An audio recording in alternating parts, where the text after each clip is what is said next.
இந்த வீடியோ உங்களுக்கு பிடிச்சிருந்ததுன்னா லைக் பண்ணுங்கள். இது வரைக்கும் அன்னை சமையல் சேனலை சப்ஸ்கிரைப் பண்ணலன்னா ரெட் கலர் சப்ஸ்கிரைப் பட்டனை கிளிக் பண்ணுங்கள். தேங்க்யூ. அன்பு நண்பர்களே, அனைவருக்கும் அன்னை சமையலின் அன்பான வணக்கங்கள். இன்னைக்கு அன்னை சமையலில் நம்ம பார்க்க போகிற ரெசிபி பச்சை கத்திரிக்காய் மசாலா.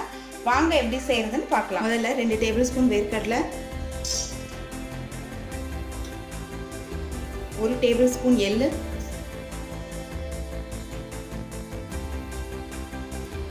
10 முந்திரி. இது எல்லாமே கலர் மாறுற வரைக்கும் நல்லா வறுத்துக்கோங்க.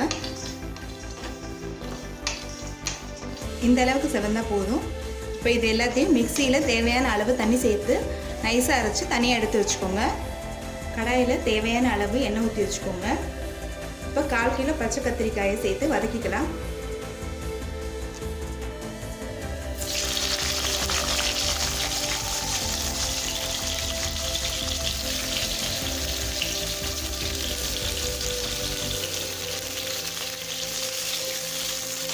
பச்சை கத்திரிக்காய் ஆப்ஷனல் தாங்க. நீங்கள் விருப்பப்பட்டீங்கன்னா வயலட் கத்திரிக்காய் கூட யூஸ் பண்ணிக்கலாம்.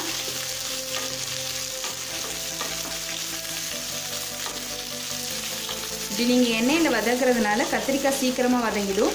அதே நேரத்தில் டேஸ்ட்டாகவும் இருக்கும். நல்லா கலர் மாற வரைக்கும் வதக்கிக்கோங்க. பாருங்கள், கத்திரிக்காய் நல்லா வதங்கிடுச்சு, கலரும் நல்லா மாறி இருக்குது. இப்போ இதை எடுத்து தனியாக வச்சுக்கலாம்.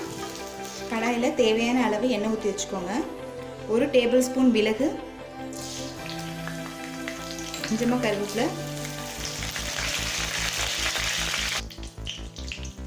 பொடியாக நறுக்குன 3 பெரிய வெங்காயம்,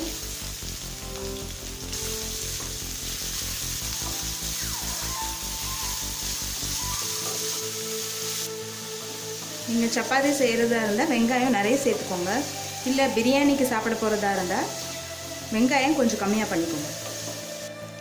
வெங்காயம் நல்லா வதங்கின பிறகு 1 டேபிள் ஸ்பூன் இஞ்சி பூண்டு விழுது நல்லா பச்சை வாசனை போக வதக்கிக்கோங்க. இஞ்சி பூண்டு நல்லா வதங்கின பிறகு 2 தக்காளி,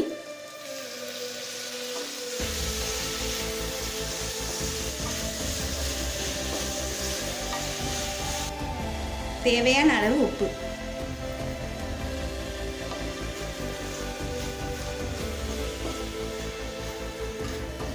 வெங்காயம் தக்காளி நல்லா வதங்கின பிறகு 1 டீஸ்பூன் மஞ்சள் தூள், 1 டேபிள் ஸ்பூன் மிளகாய் தூள், 1/2 டேபிள் ஸ்பூன் தனியாத்தூள் எல்லாத்தையும் சேர்த்து நல்லா வதக்கிக்கோங்க. இப்போ மிளகாத்தூள் வாசனை போன பிறகு வதக்கி வச்சிருக்க பச்சை கத்திரிக்காயை இதில் சேர்த்துக்கலாம்.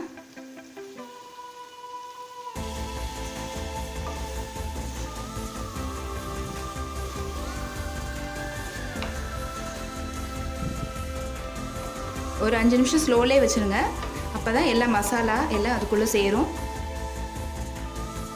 இப்போ 5 நிமிஷம் கழிச்சு பார்த்தீங்கன்னா கத்திரிக்காயில் எல்லா மசாலாவும் நல்லா கவர் ஆகிடுச்சு.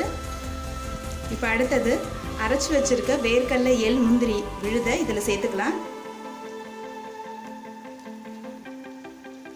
கொஞ்சமாக தண்ணியும் சேர்த்துக்கோங்க.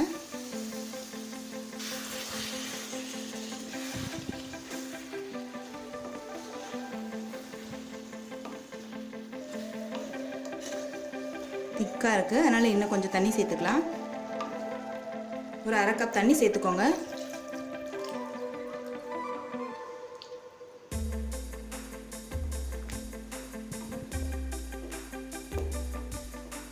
ஒரு 2 நிமிஷம் ஸ்லோலே இருக்கட்டும்.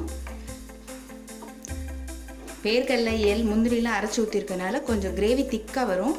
அது வரைக்கும் வெயிட் பண்ணலாம்.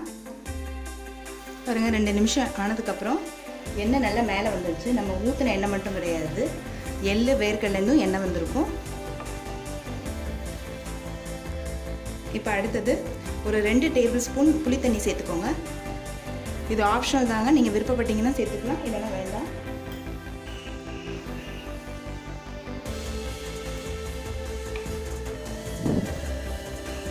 ஒரு 1 நிமிஷம் ஸ்லோலே இருக்கட்டும், அப்புறம் நம்ம சர்வ் பண்ணிடலாம்.